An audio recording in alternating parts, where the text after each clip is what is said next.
En esta segunda parte comenzamos con un pensador que fue contemporáneo de Descartes. Se trata del inglés John Locke.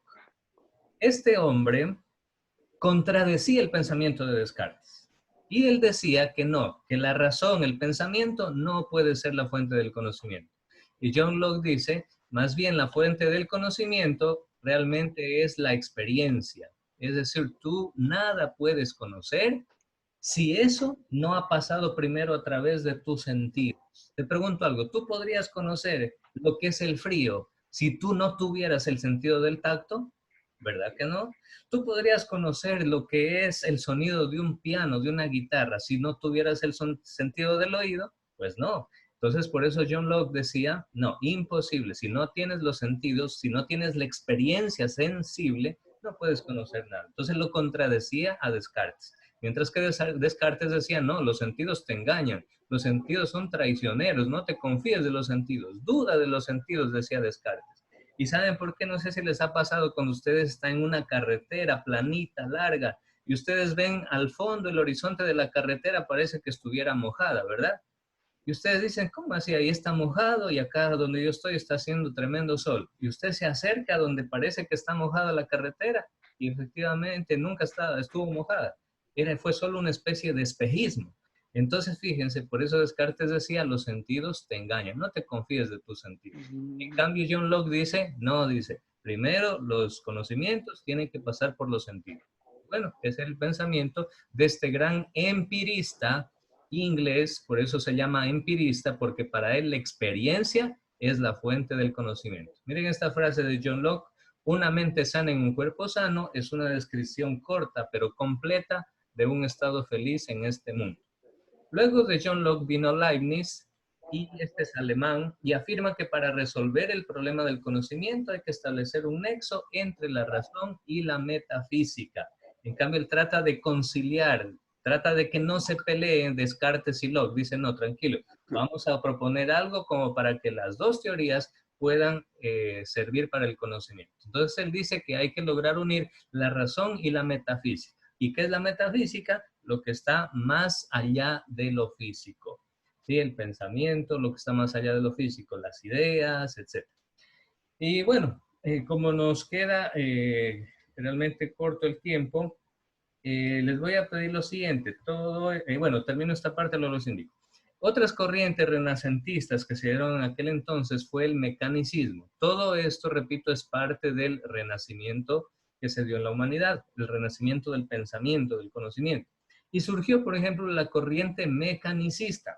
¿Qué decía la corriente mecanicista? Miren lo que afirma. Ellos dicen que nada en la naturaleza vive realmente. Ellos dicen todo es pura mecánica. Es decir, usted no está vivo. Simplemente sus células están conectadas mecánicamente, bien ordenadas, y por eso usted puede caminar, respirar, pensar, moverse. Pero realmente decía, nada está vivo. Simplemente todo está conectado mecánicamente bien. Imagínense si eso pensáramos de los seres vivos de la humanidad.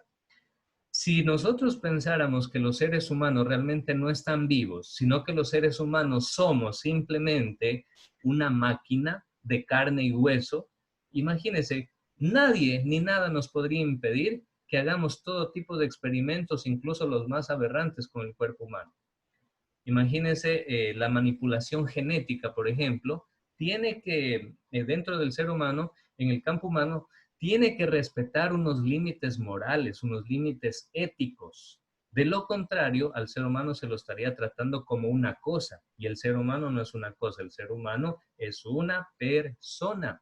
Pero para los mecanicistas no, el ser humano simplemente era una máquina, y nuestro cuerpo era una máquina, y como máquina podíamos hacer cualquier experimento con el ser humano. Miren, de ahí nacían las historias, las leyendas de Frankenstein, por ejemplo. Imagínense todo esto, lo que ha dado lugar las ideas del mecanicismo. Luego tenemos aquí en contraposición con el mecanicismo surge el vitalismo o animismo, es lo mismo, donde dice que el hombre no es una máquina, sino un ser viviente, es decir, respétalo al ser humano, no puedes hacer lo que quieras con el cuerpo humano, no puedes manipularlo como se te antoje, respétalo porque es un ser viviente. Entonces, fíjense, cómo el conocimiento del ser humano ha ido evolucionando. Luego viene Comte y el positivismo. Augusto Comte es francés. En el siglo XVII después de Cristo se caracteriza por el desarrollo de las ciencias exactas, especialmente la madre de las ciencias exactas, que es la matemática. Y aquí Comte y el positivismo admite sin crítica alguna el valor de la ciencia. Es decir, toda ciencia, con tal de que sea ciencia, es verdadera y es real y vale para todo. Entonces le da un valor supremo a la ciencia por el simple hecho de ser ciencia. Por eso se llama positivismo. Y él inventó el monismo metodológico. ¿Y qué significa monismo? Monismo viene de la palabra mono, y mono en este caso viene del griego, que significa simplemente uno. De ahí ustedes han estudiado en ciencias naturales, por ejemplo, las plantas monocotiledóneas, que son las que tienen una semilla. ¿Qué es un monólogo, por ejemplo? Monólogo es el discurso, pero de una sola persona. Y así, entonces la palabra mono significa uno. Y en este caso, ¿qué significa monismo metodológico? Significa que Comte y el positivismo pensaban que se puede aplicar un solo método para conocer todo tipo de realidades. Pueden ser sociales, empíricas, científicas, matemáticas, médicas, astronómicas. Él decía que se puede utilizar un solo método, cuando no era así. Y bueno, con Comte y el positivismo finaliza, jóvenes, esta gran parte de los aportes del Renacimiento. Luego vendrán otras etapas increíbles. Por eso el gran aporte del Renacimiento fueron sus grandes descubrimientos. Aquí vemos en esta imagen, miren, cómo por primera vez en el centro de todo ya no está la Tierra, sino que está el Sol. Ese fue uno de los grandes aportes de la Revolución Renacentista. Luego, en la siguiente etapa viene el empirismo y el racionalismo. ¿En qué se diferencia el empirismo y el racionalismo? Simplemente que el racionalismo es es el nombre de una doctrina para la cual el órgano más adecuado y completo del conocimiento es la razón. Para el racionalista, la razón es lo único que nos puede dar conocimiento, es la fuente del conocimiento verdadero.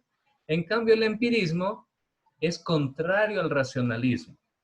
Contrario al racionalismo. Ojo, si les toman estas preguntas en la prueba de ingreso a sus universidades de aquí en un año, usted ya se va a acordar. Racionalismo tiene que ver con la razón y está asociado a Descartes, con la duda metódica, con el pensamiento, acuérdense. En cambio, el empirismo está relacionado con la experiencia y está asociado directamente al filósofo inglés llamado John Locke. Así que si le toman esa pregunta en la universidad, usted ya sabe. El empirismo, por tanto, considera que la experiencia es la única para poder llegar al conocimiento. ¿Qué opina usted? ¿Solo el pensamiento? ¿Solo la experiencia? ¿O más bien necesitamos de las dos facultades humanas que trabajen en armonía?